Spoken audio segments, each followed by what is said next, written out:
మెదక్ జిల్లా రామాయంపేట మున్సిపాలిటీలో పారిశుద్ధ్య కార్మికులు రెండో రోజు సమ్మె నిర్వహిస్తున్నారు. తమకు రావాల్సిన వేతనాలు, పీఎఫ్ డబ్బులు, కాస్మెటిక్ ఛార్జీలు చెల్లించాలని డిమాండ్ చేస్తూ 2 రోజులుగా సమ్మె చేస్తున్నారు. గ్రామంలో 2 రోజులుగా వీధులు శుభ్రం చేయకపోవడంతో ఎక్కడి చెత్త అక్కడే పేరుకుపోయి మురికి కూపంలా మారిపోయింది. తమ సమస్యలు పరిష్కరించేంత వరకు తామే సమ్మె నిర్వహిస్తామని మున్సిపల్ కార్మికులు కార్యాలయం ముందు బైఠాయించి నిరసన తెలుపుతున్నారు. 2 రోజులుగా సమ్మె చేస్తున్న అధికారులు, ప్రజాప్రతినిధులు పట్టించుకోవడం లేదని వారు తీవ్రమైన ఆగ్రహం వ్యక్తం చేశారు.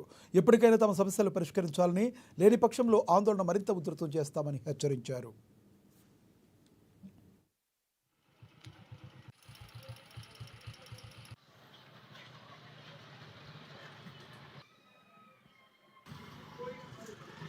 కార్మికులమందరము ఈరోజు రెండవ రోజు సమ్మెకు కూర్చోవడం జరిగింది.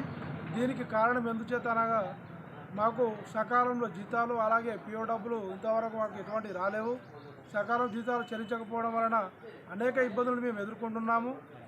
పని ఒత్తిడిని కానీ మరియు అలాగే కాస్మెటిక్స్ కానీ మాకు ఇంతవరకు ఇలాంటివి లేవు. మా గురించి పట్టించుకున్నటువంటి పాపాలు ఇంతవరకు పోయినటువంటి అధికారులు ఎవరు లేరు.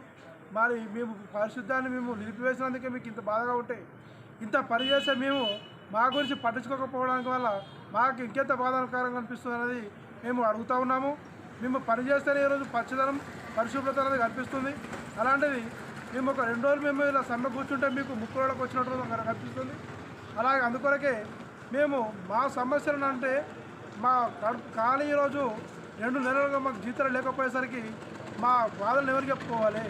మాకు ఇటువంటి మాకు ఎలాంటి జీతాలు లేకపోయేసరికి మరి మేము చిట్టీలు ఏదో కట్టుకోవాలి, మా ఇండ్లలో కట్టుకోవాలి, ఏవి లేవు కారణంగా మాకు మీరు పరిష్కరిస్తేనే మేము సమ్మె నుంచి విస్మరించుకుంటాము.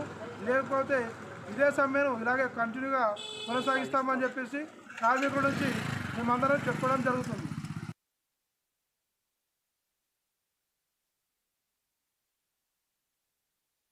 కార్మికులమందరము ఈరోజు రెండవ రోజు సమ్మెకు కూర్చోవడం జరిగింది. దీనికి కారణం ఎందుచేత అనగా